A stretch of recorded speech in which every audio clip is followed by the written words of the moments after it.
There are unkind and abusive people that seem to succeed and even thrive. There are wicked people who become rich or famous or powerful or all of the above. Bakit po ba ganun? Kuminsan yung mga what we call bad people who have such good lives. Where is God and what is God's word in all this?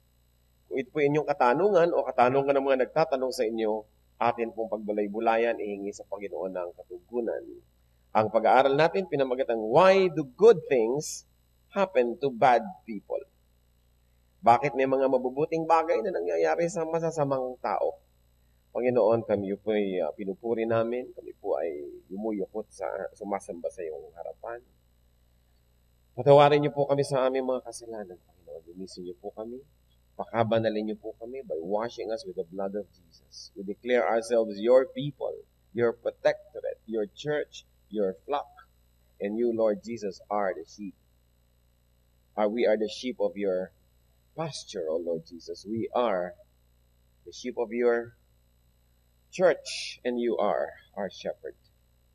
Humihingi kami, Panginoon, ng karunungan. Karunungan mapag-aralan namin ng iyong salita, at nawa sa pag-aaral na ito, kayo po ang tunay na maging tagapagturo. Kayo ang maging tagapagsalita. Use your servant as your footstool. Lift up only yourself. Bless your people, and let your wisdom flow from your heart, O Lord, into ours. In the name of Jesus, we reject all lies, all half-truths, all deceptions. And we pray, Lord, that you're going to give us sensitive spirits that we may recognize the truth from falsehood and that you may liberate us with your truth. Lead us, Father, in the name of Jesus. We reject and drive away any presence of evil and frustrate any plans of evil against this holy assembly in the name of our living God. And Father, we pray that you may take delight in your people, that you may be our speaker. We seek you, Father, in Jesus' mighty name. Why do good things happen to bad people? Bakit parang hindi agad nabibigyan yata ng justice ang maraming tao, maraming gumagawa ng masama, parang nagkakapremyo pa. Ang tanong, why do good things happen to bad people and not to the good only? Bakit hindi na lang para sa mabubuting tao ang lahat ng mabubuting mga pangyayari? Unang-una po, no one is really good. Kung ire-reserva po natin ang lahat ng good things to happen only to good people, then nothing will happen because no one is really good. Psalm 14 verse 3, all have turned aside. They have together become corrupt. There is no one who does good, not even one. So no one does good. Walang taong mabuti at walang taong gumagawa ng mabuti. Sabi ng atin pong binasa na Psalm chapter 14, verse 3. Isaiah 53, we all, like sheep, have gone astray. Each of us has turned to his own way, and the Lord has laid on him the iniquity of us all. Tayo day parang mga tupa na nagkandaligaw-ligaw. Bawat isa ay naligaw na ng landas. At ang Panginoong Diyos Ama sa langit ay inilagay sa Diyos Anak at sa Kanya siningil ang kasalanan natin at pagkakamaling lahat. Alam niyo po, yung mga tupa ay madaling maligaw, madaling malito, madaling matakot. Kaya nga siguro ang ginawang metaphor para sa ating mga anak ng Diyos ay tupa. Naliligaw madalas, nagkakamali, nalilito, madaling mahulog sa mga bangin-bangin, lagi na lamang inaalagaan, pinapaalalahanan, parang hindi na natuto. Ano pong sinasabi tungkol sa atin ng Isaiah 53 verse 6? All have gone astray. Lahat ay naligaw. Romans 3:23, for all have sinned and fall short of the glory of God. Ano naman ang sinasabi sa atin ng Book of Romans? All have sinned. Kaya pag sinasabi natin, why do good things happen to bad people? Sino yung bad na tinutukoy nyo? Ang ating kapwa at sa lagay tayo hindi bad? The Bible, the Word of God tells us, no one is righteous, not even one. Paminsan-minsan, righteous tayo. Pero lumalampas po ba ang isang maghapon na hindi tayo nagkakaroon ng unrighteous thoughts, unrighteous intentions, unrighteous deeds? Kaya para sabihin natin, why do good things happen to bad people? Immediately, we are labeling other people as the bad ones. At parang tayo ay hindi. Kahit nga po mga inosenteng bata sa tingin natin, even innocent children are not altogether clean. Psalm 51 verse 5. Surely, I was sinful at birth, sinful from the time my mother conceived me. So sinasabi po dito, ipinaglilihi pa lang ako, may kasalanan na ako. Maybe it is not a personal sin, but it is generic racial sin. Sin of the human race that stains us all. At nakita nyo, kahit mga tinatawag natin mga mumunting angelitos, angelitas, mga maliliit na bata, sobrang makasarili. Sobrang mga selfish. Pagka gustong laruan, hindi mo binigay, iiyak ng iiyak. Laruan ng may iba, aagawin. Kahit ano, basta sarili lang ang iniisip. Ang bata-bata pa. So, sino ngayon ang makaliligtas na magsasabing, hindi ako bad? Para sabihin yung, why do good things happen to bad people? As if bad is second or third person and not per person, I or me. There are no genuinely good people. Some are just less bad than others. Walang mabuting tao. Meron lang na di gaanong kasing sama ng iba. Pero ang lahat ay may karumihan. Kaya ang lahat ay kailangan ng pagliligtas ng Panginoon. Ang lahat ay nangangailangan ng grasya, hindi ng justice. Because if the justice of God would prevail, we will all go to hell.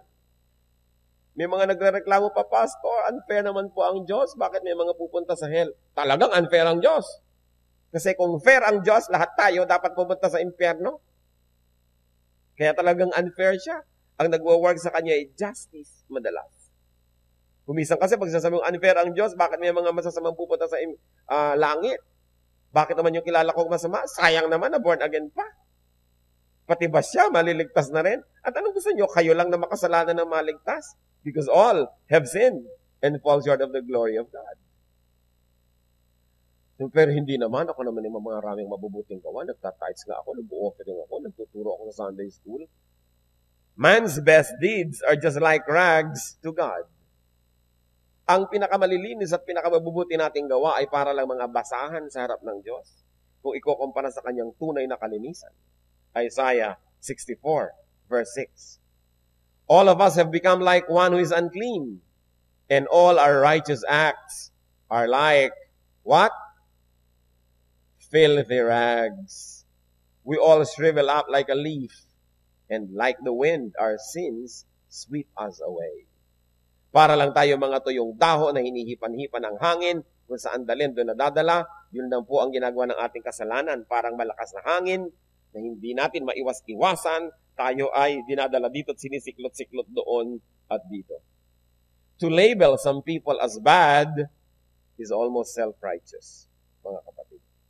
Huwag kayo nagsasabing, yan masama. Kasi pag sinabi niyong masama siya, ibig sabihin alam niyo kung ano ang mabuti. At kung alam natin kung ano ang mabuti, tungkulin natin gawin ang mabuti at maging mabuti tayo. James 2 verse 10, for whoever keeps the whole law and yet stumbles at just how many? 1 point is guilty of breaking all of it. Kahit sinusunod mo ang 9 sa 10 utos, meron kang isang hindi nasunod, sa tingin ng langit, lawbreaker ka na rin. Hindi na ibig sabihin na isa lang ho naman, ba't siya 5? Pareho lang kayong lawbreaker. Magkaiba lang ng degree. Kaya sabi, kahit na sinisikap mong sundin ang lahat ng utos, pero isa lang hindi mo nasunod, guilty ka ng lahat ng yan. Ano pang ibig sabihin nito mga kapatid? No one is righteous before God. Walang banal, walang malinis. All have sinned and fall short of the glory of God. Nobody is sinless. Walang mga sin pecado concebida, walang mga conceived without sin. The Bible said, all have sinned and fall short of the glory of God. So, kaya kailangan po natin ng tagapagligtas. Kailangan nating lahat. Sapagkat kung asa lang tayo sa ating sariling gawa at kaligtasan, walang maliligtas. If you break one of the laws, you break all So lawbreakers tayo lahat. Paano tayo ngayon tinatawag sa Bible na saints? Clean, holy ones. Because when you believe in Jesus, the blood of Jesus cleanses you from all sin. Nagkakaroon po kasi ng exchange. Kinukuha natin ang kasalanan natin, kinukuha ng Panginoong Jesus. Ang kabanalan niya, kinukuha natin. Tayo yung nagiging banal, siya yung naging makasalanan, kaya siya namatay at naparusahan para sa atin.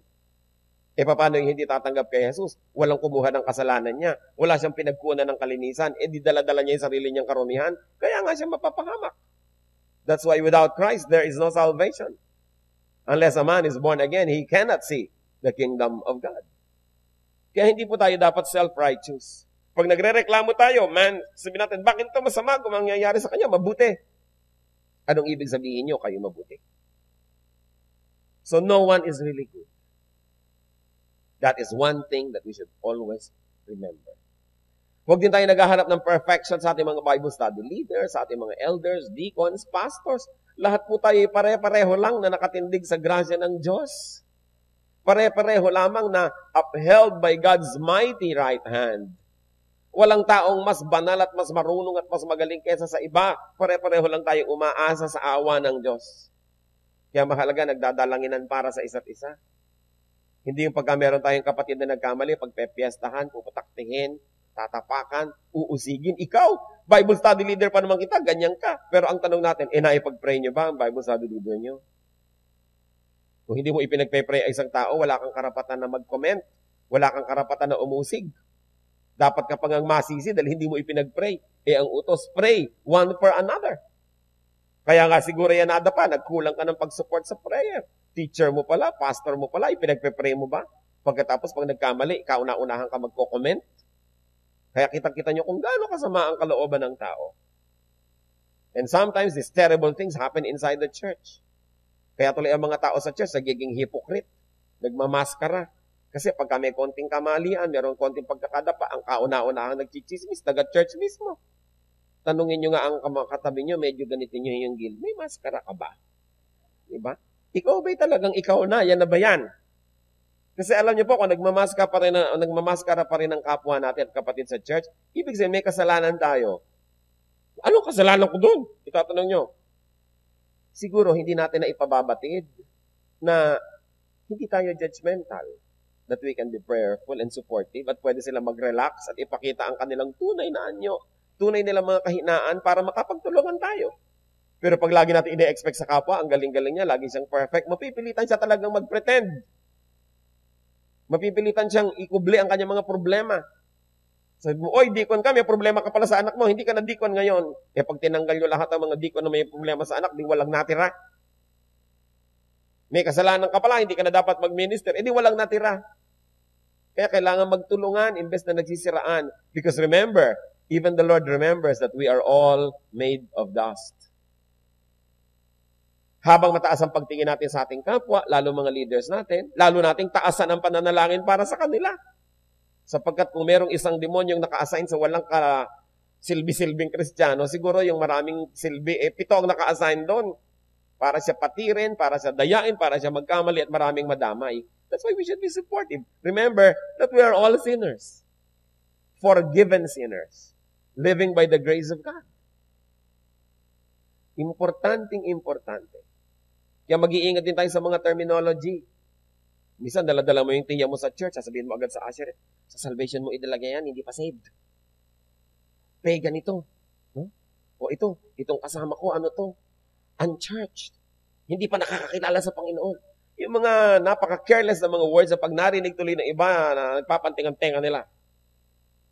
Ano ba pinakaiba lang natin sa kanila? Nauna lang tayo ng ilang hakbang na tanggapin yung pagpapala ng Diyos at pagpapatawad. Kala mo na tayo kung ano tayo magsalita. We are all just forgiven sinners. Some were just forgiven earlier than others. Some of us know a little bit more of God's word than others. So nobody can be proud because all men just depend on God's grace. Ano pa po isang dapat nating matanto tungkol sa pagtatanong na why do good things happen to bad people? All people are given chances to turn to God. Lahat ng tao, binibigyan ng Panginoong Diyos ang pagkakataon na magbalik loob. God is good to all people. Hindi lang sa inyo na born again, hindi lang sa atin. Bakit ako born again? Yung kapitbahay ko hindi born again, mas malaking ang negosyo niya. Siguro, mas masipag siya kesa sa inyo. Sa akala nyo, kung born again kayo, automatic pupunta na lahat yung mga pagpapala. God is good to all people. Matthew 5:44-45. But I tell you, love your enemies and pray for those who persecute you, that you may be sons of your Father in heaven. He causes His sun to rise on the evil and the good, and sends rain on the righteous and the unrighteous. So, pinasisikat daw ng Panginoon ang kanyang araw at pinababagsak ang kanyang ulan doon sa masama at sa mabuti. Ang ibig sabihin lang naman ng masama doon yung nasa kanyang sariling kasalanan pa, at yung mabuti yung makasalanan din naman, pareho lang ng masama, na tumanggap na ng pagpapatawa dahil kumilala na sa Panginoon. Yan ang pinagkaiba ng righteous at unrighteous. So God is concerned with and God gives chances to all people. Buti na lang, hindi ako naging Diyos, hindi kayong naging Diyos. Kasi kung tayo mga naging Diyos, judge agad yung iba. To hell agad yung iba. Lahat siguro naiinis tayo, to hell agad. Buti na lang, hindi tayo ang Diyos. That God is good to all. Kahit sa mga nakakainis, good pa rin siya. Good nga siya sa atin, nakakainis tayo, di ba? Itanong niya sa katabi niya, talaga ba nakakainis ako? Sabi niyo, di mo alam. Pero minamahal pa rin tayo ng Diyos. Bakit hindi natin ngayon mahalin yung hindi ka mahal-mahal? People need love, especially when they don't deserve it. Gusto natin agad, ma-judge yung iba. Bakit yung masasamang tao? Why don't all sinners fall dead? Why don't all rapists fall dead? Bakit hindi lahat ng masasamang tao kainin ng lupa? 2 Peter 3:9. The Lord is not slow in keeping His promise, as some understand slowness. He is patient with you, not wanting anyone to perish, but everyone to come to repentance. Kaya iba pagka born again, Lord, mag-second coming na, bumalik na po kayo ngayon na. Napaka-selfish nyo naman, ang dami nyo pa kamag-anak na hindi saved, gusto nyo nang mag-second coming? Kita nyo yung selfishness kasi pati ng mga Christians, na, Lord, sana mag-end of the world na kasi may sakit ako. Para hindi na ako mamatay physically, mag-rapture na lang. Paano yung kutakot-takot na taong hindi pa saved? Gusto nyo, dumating na ang Diyos ngayon? Save na ba lahat ng mahal nyo sa buhay? Yung Lord, ang tagal naman, bumalik na kayo. Sabi niya, the Lord is not slow in keeping His promise, as some understand slowness. Sabi ko, ang pakiwari nyo sa ibig sabihin ng mabagal, hindi gumagawa, hindi umaaksyon, hindi mabagal ang Diyos. Hindi lang siya nang huhusga pa dahil gusto niyang marami pang lalong makakilala sa Kanya. Paano nga naman yung nakakilala, wala nang bawian ng salvation? Di kahit matagalan, di bale. Saved na yan wala na namang bawian yan yung hindi pa nakakakilala, kaya pinapatagal-tagal pa. Kung gusto nating bumalik na ang Panginoon at madali, dalian nyo rin ang evangelism. At kung nakahanda ang mundo sa Kanya, baka bumalik na. Sometimes we can be so selfish even in our own prayers. Lord, bumalik na po kayo. Kasi handang-handa ka. Pero kung sakaling nagkamali ka at nagkasala, Lord, teka muna ako, extension. Hindi pa ako maayos, konti pa. Pero ayan, okay na ako. Sige po, husgahan nyo na ang mundo. We can be so selfish. God's kindness is meant to lead people to repentance. Mabait ang Diyos, hindi dahil siya'y konsentidor. Ang kabaitan niya ay nandun upang ipamukha at ipakilala sa atin na dapat tayong maging mabuti rin. Na dapat nating suklian ang kabutihan ng Diyos at dapat tayong magbalik loob sa Kanya. Why do good things happen to bad people? Sabi natin, no one is really good. All people are given chances to turn to God. And also, all people who reject God's kindness will receive God's justice. Lahat ng tao na nag-i-ignore, nag-a-abuse ng kabutihan, ng pagpapasensya, ng pagtutuwid ng Panginoon, ay may araw din.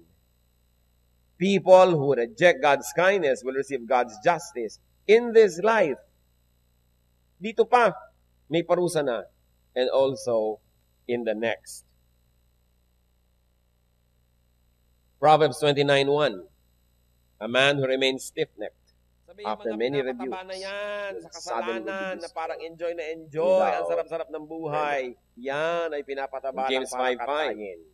Ibig sasabihin natin, bakit yung masasamang tao ang yayaman, gumagawa ng masama yung iba, para sa mga sarap sila buhay nito, gumagawa ng masama, kung gumagawa ng tama ang nagduro sa dito. Sasabihin ko, mainggit dyan. You have fattened yourselves in the day of, church, slaughter. Proverbs 1:22-33. How long will you simple ones love your simple ways? Now, this version of the Bible that uses word simple actually means foolish. Okay? Hindi talagang simple na simple, kundi ibig sabihin foolish. How long will you simple ones love your simple ways? How long will mockers delight in mockery and fools hate knowledge? If you had responded to my rebuke, I would have poured out my heart to you and made my thoughts known to you. But since you rejected me when I called, and no one gave heed when I stretched out my hand, since you ignored all my advice and would not accept my rebuke, I in turn will laugh at your disaster. I will mock when calamity overtakes you. God speaks here. When calamity overtakes you like a storm, when disaster sweeps over you like a whirlwind, when distress and trouble overwhelm you, then they will call to me, but I will not answer. They will look for me, but will not find me. Since they hated knowledge and did not choose to fear the Lord, since they would not accept my advice and spurned my rebuke, they will eat the fruit of their ways and be filled with the fruit of their schemes. For the waywardness of the simple, read full, okay?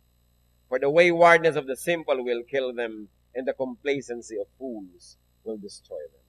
But whoever listens to me will live in safety and be at ease without fear of harm. So eto, bahala ang Diyos.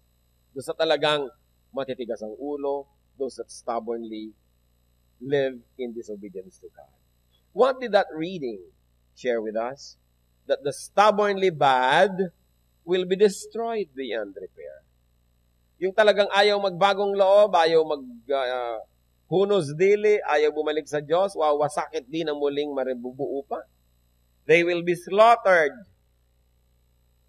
Kakatayin. They will be overtaken by calamity, swept over by disaster, and overwhelmed by trouble.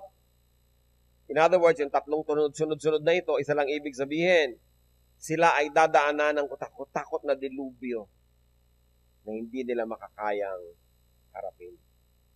Sila itatawag but not be answered by God. They will be ignored by God. Pag nanalangin sila, hindi diringgin. At pagka sila ay hirap na, they will look for God but not find God. Hindi lahat ng naghahanap ay makakakita. Pagkatapos na ang deadline mo, tapos na ang quota mo, di mo na makikita. They will eat the fruit of their ways. Kung anong kanila itinanim, mayaanihin nila. They will be killed. And to top it all, they will be laughed at by God. Pagtatawanan sila ng Diyos. Hindi natin lubos sa kilala ang Diyos. Basahin natin itong mga pinagbabasa natin na yan. Pinagtatawanan pala niya yung mga nahihirapan at nagdurusa. Kung yung mga yon ay sa kabila ng napakaraming paalala, napakaraming turo ay nagbingi-bingihan at nagpatuloy sa katigasan ng ulo, kahit dumating ang panahon na tatawag na sila sa Diyos, di na sila diringgin. At pagtatawanan ng Diyos ang kanilang mga pagdurusa. Kaya mahalaga, sa oras pa lang na merong panahon, tayo'y bumalik sa Diyos. Hindi mag-intay pa ng ganyang mga dilubyo. Ano po mga conclusions natin tungkol sa maikling pag-aaral na ito? What to do to the wicked?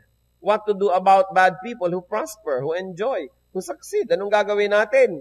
Kung minsan may kilala ka, ang lupit-lupit sa inong maliit ka, tapos ngayon, bakit parang ang yaman-yaman ito? Ang sarap-sarap ng buhay. Merong nandaya na anahan ka pa. Merong gumawa sa ng masama, maasenso. What do we do? First of all, brothers and sisters, do not judge them. It is for God to judge. Huwag niyo sasabihin, sila masama. Sila ganito, sila ganon. Matthew 7:1, do not judge, or you too will be judged. Pag sinabi mo kasi ito masama, ibig sabihin dapat mabuti ka kasi alam mo pala kung ano yung masama. Nagiging kang very responsible dapat. Another thing that we should do about people who we consider are bad and having a good time, do not do evil to them. Do not return evil for evil. Una, huwag silang huhusgahan. Pangalawa, huwag silang gagawa ng masama, komo sa tingin natin masama sila.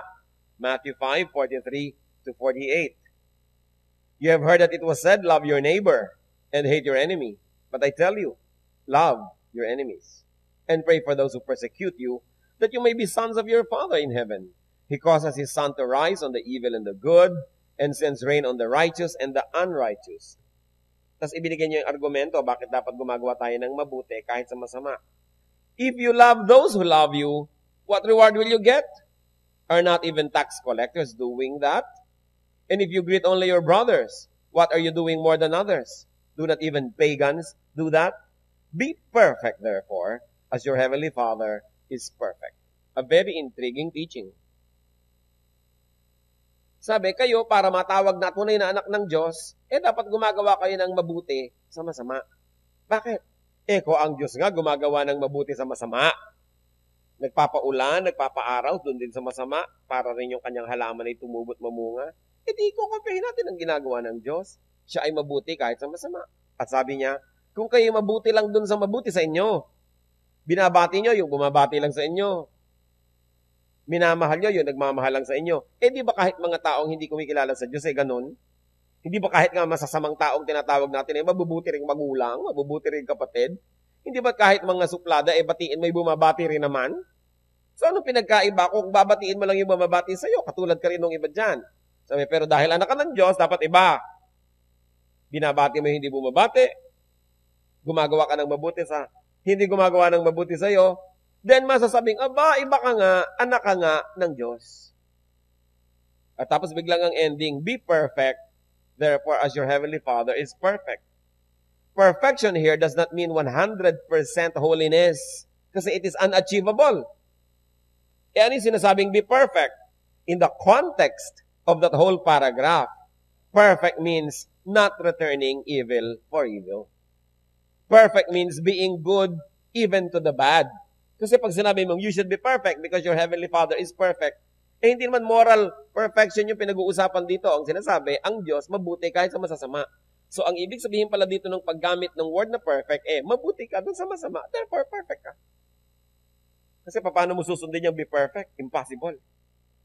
But the whole idea of the paragraph gives us a clue as to the meaning of the usage ng word na perfect. So you should be perfect. Don't return evil for evil. Do good even to the bad. Do not even wish bad things for them.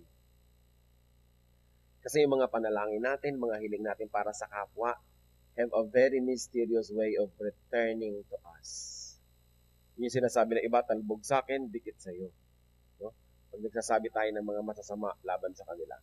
What else do we do to what many people call bad people? Do not envy them. Proverbs 3:31-33. Do not envy a violent man or choose any of his ways. For the Lord detests a perverse man, but takes the upright into his confidence. The Lord's curse is on the house of the wicked, but He blesses the home of the righteous. Sabi, huwag ka maiinggit sa mga taong masasama. Huwag mong pipiliin ang kanyang mga maling pamamaraan sapagkat kinamumuhian ng Diyos ang kanilang mga pamamaraan. Subalit kinakalugdan ng Diyos ang pamamaraan ng mga matuwid. Ang sumpa ng Diyos ay nasa buong tahanan ng mga masasama. Subalit, ang kanyang pagpapala ay nandun sa mga mabubuti.